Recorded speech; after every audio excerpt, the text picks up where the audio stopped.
The Art of Dying by Neville Goddard. If you are with us for the first time, this is what we believe and teach here.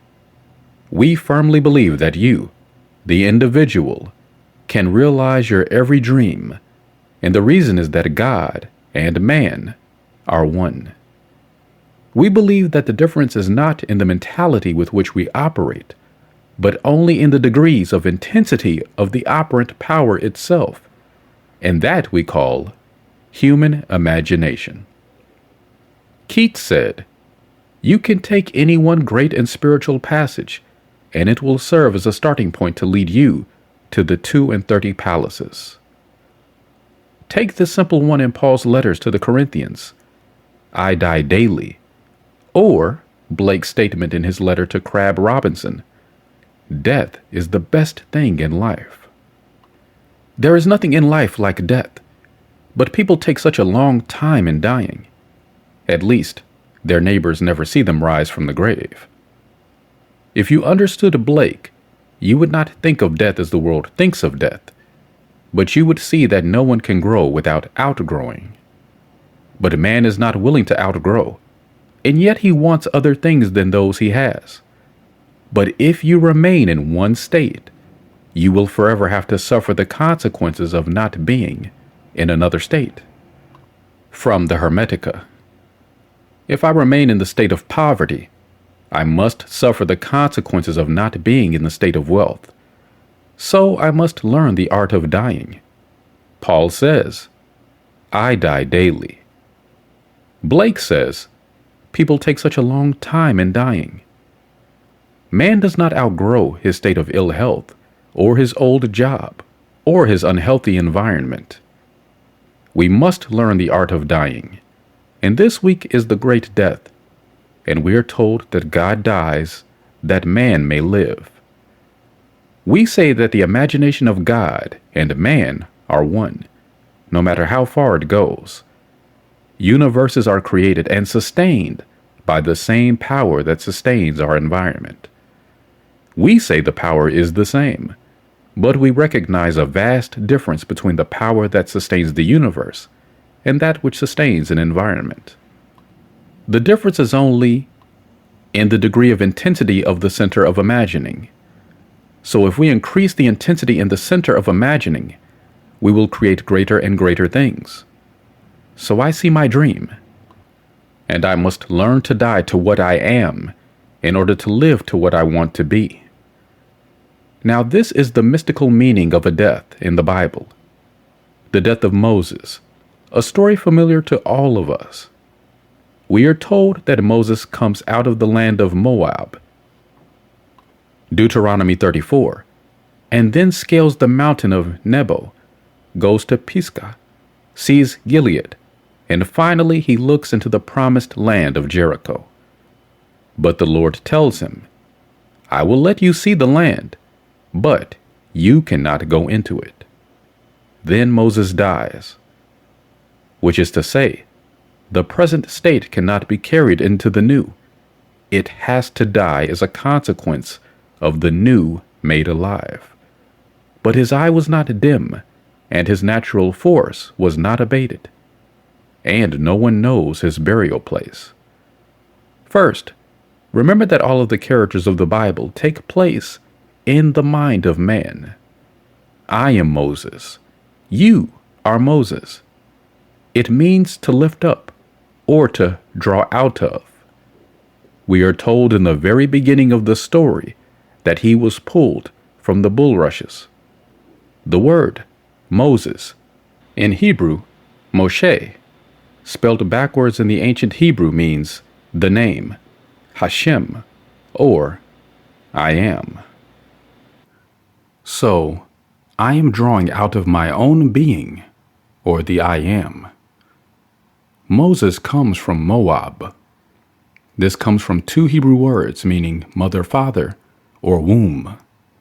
Then he scales the Mount of Nebo, which means to prophesy, or which represents the subjective state I long for. I will prophesy for you, or you for another. You single out a person's longing. If he longs for something, it means that he does not have it, else there could be no longing. But Moses climbs Nebo, that is, he participates in seeing the state longed for. I single out something that implies I am the man I want to be. I scale the mountain. Then comes Pisgah, which means to contemplate. I contemplate what I want to be. Then he sees Jericho, which means a fragrant odor. I will contemplate the desired state until I get the feeling or reaction that satisfies. I have not only scaled Nebo, but I have reached Pisgah and looked into Jericho. I am filled with the emotion that implies the act is completed. Then there is Gilead, which means hills of witnesses. Then I, as Moses, die. I cannot go into the promised land, and no one can find where I am buried. What does it mean? If I am poverty-ridden and frightened, and then you meet me and see me as free as a bird and happy, then I am not the man you knew who was frightened. Then where is that other man buried? For Moses is the power in man, generic man, male, female, to draw out of himself anything in this world he desires, and to so enact the drama that he dies to what he was, that he may live to what he is enacting. That is Moses. And no one can know where he is buried. But we are told, his eye was not dim, nor his natural force abated. That is to say, when I die, that is when I enact the drama. I do not wait for signs to appear. It is when I am most aware of my restrictions and feel the pressures. Then is when I must learn to die.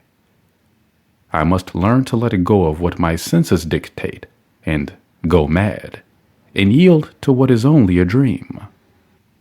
But sustaining it and living in it, I die to what was physically real, as I gradually lift up what was only the dream.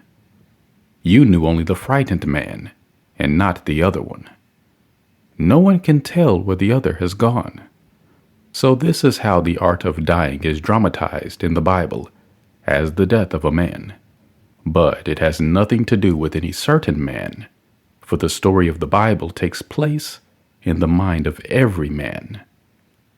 I will crucify myself, for God crucified himself in me, that I might live.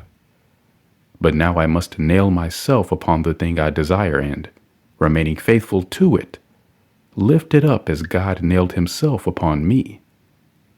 The present body is believing himself a man called Neville, giving Neville the same power that is his, but keyed low, in the hope that I will lift up the power to bigger things in my world, to which I can nail myself, and so lift them up.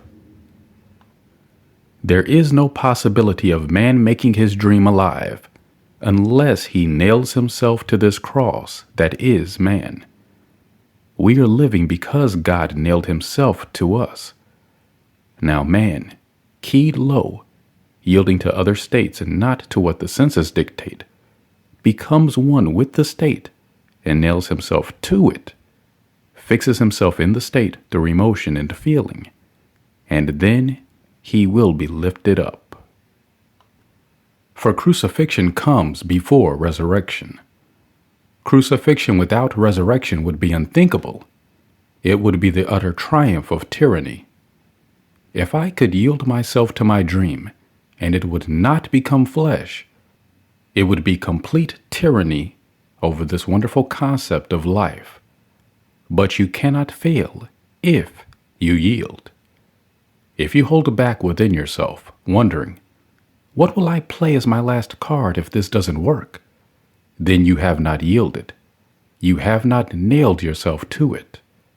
It is a complete yielding. It is the great cry, my God, why hast thou forsaken me? If you know that you're God doing it, you can yield. But there must be complete abandonment as though it were true, and then you make it a reality. The cost is that form of mental abandonment that Blake calls madness.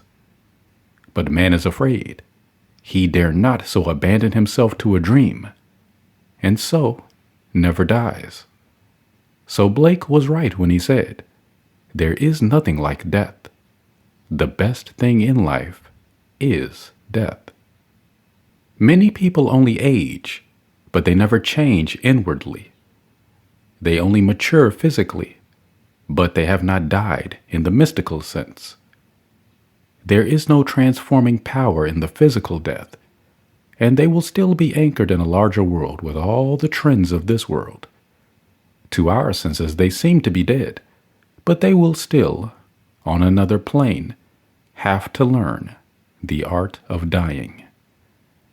I can anywhere so completely detach myself from what is taking place that I can die to that state. So every little death is the lifting of the divine image. This means dying as the mystic means it. It means dying mentally. Man dies to ill health, or poverty, or to disharmony, etc. But he does it by yielding to the other states. Blake looks on all states as permanent, as in his great poem regarding the halls of Los. I cursed the earth for man and made it permanent. So states remain, and man passes through states, as though cities. If I do not pass through some state, but remain in it, I think it is the only reality. You cannot conceive of a state that is not, for the whole is finished. But man is awakening only by dying to state after state. You take a friend who is not well, or cannot set himself free from some state. You represent that friend to yourself, as he should be seen by the whole world, and to the degree that you are faithful to that representation, to that degree you will bring him out of the old state. It does not matter if he knows you did it or not. He does not have to know. But remain faithful, and you will bring him out of the old state into the new state that you are seeing. All things are burned up when we cease to behold them. Moses could see the promised land, but he could not go into it. If I am true to the likeness of what I behold, then I, the old man, cannot go into the new state. Something called the power goes into it, but no one recognizes it, for they cannot recognize the transformed being. We all feel so secure in recurrence. If we know that a thing is fixed, and that next week things will be as they are today, I feel secure in that recurrence. I can have done something that violates the moral codes. I can have come from the wrong side of the tracks, but I can accept that, for I am used to it. But to say that something awakes in me and can become what it will, that is frightening to man. So we are told to awake out of sleep, for recurrence brings security to the whole vast world. One does what he does as if he did it in a nightmare. For God had to forget he was God to become man, and that whittling down to this level is the very limit of contraction. But then comes the awakening from that deep dream into which he threw himself to make me alive. So this lifting up power goes about setting men free, for God became every man, that every man may in time awaken as God. Eventually the whole world will awaken, and the poem will be in full bloom, and it will be noble beyond our wildest dreams. And then it will exist for us, and we will be one with the creator of the great poem. That is the art of dying. Next Sunday is the great drama. I am riding a beast, and I am at the crossroads. Bring me a colt on which no man ever sat, that is tied by the road where two ways meet. Here is a state I have never ridden before. It is so unnatural to feel myself to be the man I want to be, and to actually get into that state and ride it without being thrown by reason, which tells me I am mad. But if you know the Lord is your imagination, you can ride it into Jerusalem. We are told we will find the animal at a crossroads where two roads meet. We are always at a crossroads of what I am and what I want to be. So, can I ride the beast I find at the crossroads and ride it into Jerusalem? Then I am going toward heaven, but it is not continuous on my line of motion. It is contiguous. It is adjacent to where I am, for heaven is a state of consciousness. I try to catch the feeling that would be mine if I were the man I want to be, but that involves a death. I must abandon myself to my dream as if it were true, and, living in it, I lift it up and make it real. Everyone must pass through this state, for this is the only true religion in the world. Religion, like charity, begins at home with oneself. The mother seed of all religious beliefs lies in the mystical experiences of the individual. All ceremonies are but secondary growths superimposed upon it. Religion means to be tied or devoted to. But if I am not in love with what I am tied to, I must yield to something more lovely and make it real. I must bear my cross. I go so far, and then I want to cross to the other line where my heaven is. For everything is interrelated. We all interpenetrate each other. We are all one. So there is interpenetration of the whole world, and then comes conflict, and from that comes the solution of the conflict. For we must conflict if we are all interpenetrated, but then we must bring about reconciliation. Whatever the solution is, that is the reconciliation. But we cannot stay in a state or any condition forever. Each new state bears within it the seeds of new conflict. Every heaven becomes in time hell. A thing is yours for a moment, but as we continue in it, it will bring about conflict. As long as there is interpenetration, there is always conflict. So live in any desired state, and then as conflict arises, resolve it, and die to it, and then move into another state. Thus we grow and outgrow. Thus man awakens. No man can be born in one environment and ever realize another if he does not yield to the state desired. So Blake was right. The best thing in life is death, but it takes man so long to die that his friends never see him rise from the grave. Can you not see then how it is with your friend who always tells you the same things, even though you have not seen him for 10 years? Everything is still recurring. Nothing is new, but that makes him feel secure. Man does not want change. It frightens him. I tell you that your imagination is God. Believe it. Exercise it. It is keyed low, but as you lift it up, you intensify it, and then vision after vision will be yours as you begin to awaken. Do not think you are greedy because you are demanding things or the changing of things. You are here to create as your Father creates. Want what you want and yield to it and create it. Then you will want higher and higher things. But nothing blesses a man unless it comes down from its heavenly state and takes on flesh. You are the only one who can clothe it in reality, but it remains a state unless you yield to it. This drama in the Bible is all about you, for the Christ Jesus of the Gospels is your own wonderful imagination. There is only an infinite God and the creation he loved. and he so loved it, he wanted to make it alive and then share it and even change it. So God became man that man may become God. That is the great story of the Gospels. Every mystic in the world tells the same story. Then every man is free. There is no judgment, for no matter what man has done, it is God's doing it in a nightmare. There is only complete forgiveness of sin, no judgment, and no argument. But man can change facts. The past can be unmade. So a man has done this or that. Use your strange imagination and turn the great wheel backward until Troy unburns.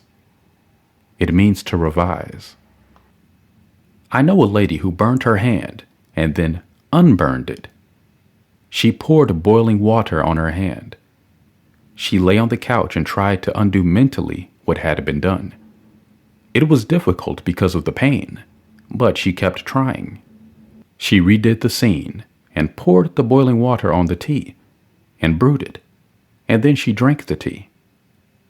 She did it over and over, and finally in the act of thus making the tea, she fell asleep. When she awoke some hours later, there was no trace of the burn. She wrote, "You would have thought I should go right to the hospital, but now there is not even a sign of the burn." The past and present are one in a greater moment.